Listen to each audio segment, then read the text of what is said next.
జీవితంలో అందరూ కూడా ఒక క్రమ పద్ధతిలో లేకపోతే కొన్ని సిద్ధాంతాలకు లోబడి నిబద్ధతతో ఎవరైతే జీవిస్తూ ఉంటారో వాళ్ళ జీవితం ఎంతో గొప్పగా మనకు కనపడుతూ ఉంటుంది. ఆదర్శవంతంగా మన సమాజంలో చూస్తూ ఉంటాం.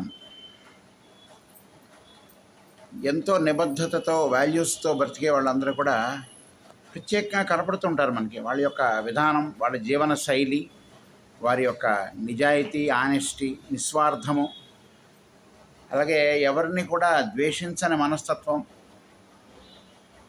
అందరినీ కలుపుకుపోయేటువంటి తత్వం, ఈర్ష్య, అసూయ, ద్వేషాలకు దూరంగా ఉంటారు వాళ్ళు. మనకు కనపడుతూ ఉంటారు సమాజంలో, అక్కడక్కడ కనపడుతుంటారండి, ఎక్కడో రేర్గా. అంటే వాళ్ళు ఏంటంటే చిన్నప్పటి నుంచి కూడా కొన్ని వాల్యూస్, నిబద్ధత, ఒక క్రమశిక్షణతో పెరగడం. అంటే తల్లిదండ్రులు పెంచే విధానాన్ని బట్టి పిల్లలు పెరుగుతారు. తల్లిదండ్రులు నిజాయితీగా ఉండి, నిబద్ధతతో ఉండి, పద్ధతిగా ఉన్న వారైతే వారిని చూసి పిల్లలు కూడా ఒక ఆదర్శవంతంగా జీవితాన్ని సాగిస్తారు. అది మనం చాలా చోట్ల చూస్తూనే ఉంటాం. ఆ తల్లిదండ్రుల యొక్క క్రమశిక్షణ, వారి యొక్క జీవన శైలి, వారు ఏ విధంగా వారి జీవితాన్ని ఉన్నత స్థానానికి తీసుకెళ్లారు, వాళ్ళు ఎంత కష్టపడ్డారు జీవితంలో, ఎంత గొప్పగా ఎదిగారు అనేది, దాని ప్రకారం వాళ్ళ పిల్లలను కూడా అంతే గొప్పగా తీర్చిదిద్దుకుంటారు. కొంతమంది చూస్తూ ఉంటాం, ఎటువంటి నిజాయితీ, నిబద్ధత, ఒక జీవితంలో ఒకటువంటి ఒక గోల్ కానీ, ఎటువంటి ఏమీ ఉండకుండా, ఆశయాలు ఏమి లేకుండా ఏదో జీవిస్తూ ఉంటారు కొంతమంది. వాళ్ళ యొక్క పిల్లల్ని గమనిస్తే మనం, వాళ్ళు అదే దారిలో ఉంటారు. వాళ్ళకు కూడా పద్ధతి ఉండదు, పాడు ఉండదు, వాల్యూస్ ఉండవు, పెద్దల ఏడ గౌరవం ఉండదు, గురువుల ఏడ గౌరవం ఉండదు, తల్లిదండ్రుల్ని కూడా వాళ్ళు తృణీకరిస్తూ ఉంటారు. కారణం ఏంటంటే తల్లిదండ్రులే. వాళ్ళ యొక్క విధానం ఎలా ఉందో పిల్లలు అలా పెరుగుతారు.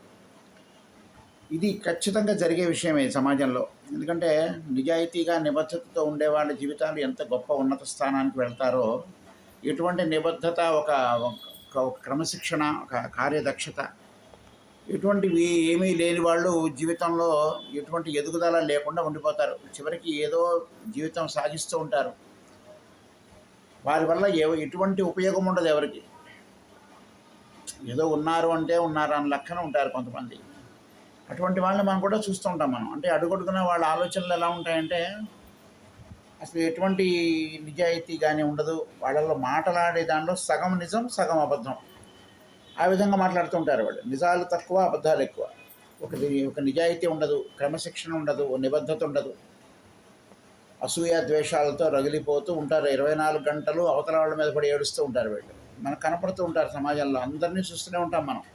ఇటు గొప్పవాళ్ళని, నిజాయితీ పరుల్ని, నిబద్ధత కలిగిన వాళ్ళని చూస్తూ ఉంటాం. అలాగే ఎటువంటి అసలు వాల్యూస్ లేని వాళ్ళని చూస్తున్నాం మనం. మనం ఏం తీసుకోవాలి దీంట్లో అంటే, గొప్పగా ఎవరైతే ఎదుగుతున్నారో జీవితంలో, నిబద్ధతతో, అంటే క్రమశిక్షణతో ఉన్నత స్థానాన్ని ఎవరు పెడుతున్నారో, వాళ్ళ పిల్లల్ని ఏ విధంగా తీర్చిదిద్ది సమాజానికి మంచి పౌరులుగా అందజేస్తున్నారో మనం గమనించాలి. గమనించి మన యొక్క పిల్లల్ని కూడా అదే దారిలో పెంచడానికి ప్రయత్నం చేయాలి. గొప్పవాడు అనిపించుకోవడం చాలా కష్టం. ఎన్నో ఏళ్ళు తపస్సు చేస్తే కానీ అబ్బా వీడు మంచివాడండి, గొప్పవాడని పోవడం సమాజం. అది చెడ్డవాడు అనిపించుకోవడానికి ఒక క్షణం చాలండి. ఏదైనా పొరపాటున ఒకటి ఏదైనా ఇటు జరిగితే వెంటనే చెడ్డవాడి కింద ముద్ర వేసేస్తుంది సమాజం. కాబట్టి చాలా జాగ్రత్తగా జీవితాన్ని మనం నడిపినప్పుడు మాత్రమే ఒక గొప్ప స్థానానికి వెళ్ళగలం. లేకపోతే ముందు అసలు జీవించగలం సమాజంలో. లేకపోతే చాలా కష్టతరంగా మారిపోతూ ఉంటుంది జీవితం. మనం దీనిలో నేర్చుకోవాల్సింది ఏంటంటే, మనం పుట్టినందుకు, మానవ జన్మ ఎత్తినందుకు కొన్ని వాల్యూస్తో బ్రతకాలి, కొన్ని నిబద్ధతలు ఉండాలి, మనకంటూ కొన్ని నియమాలు ఉండాలి, క్రమశిక్షణ ఉండాలి.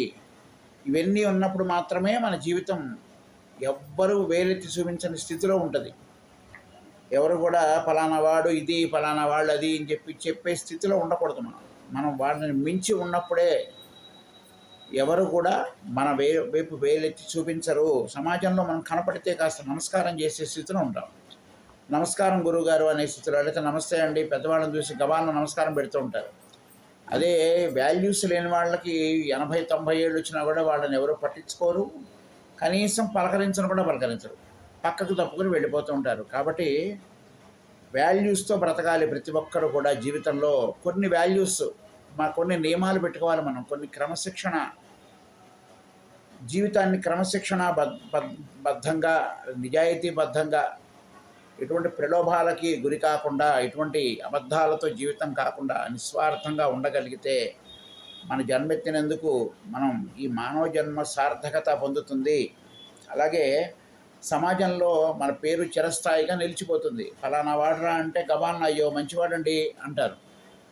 అదే చెడ్డవాడిని ఎవరు తెలుసుకుంటారు? పోతే పోయాడు పీడ పోయింది అంటారు. కాబట్టి మనం బ్రతికినందుకు మంచి పేరు తెచ్చుకొని ఆ పేరుని చిరస్థాయిగా నిలుపుకోవడానికి ప్రయత్నం చేయాలి, కష్టమైనా సరే.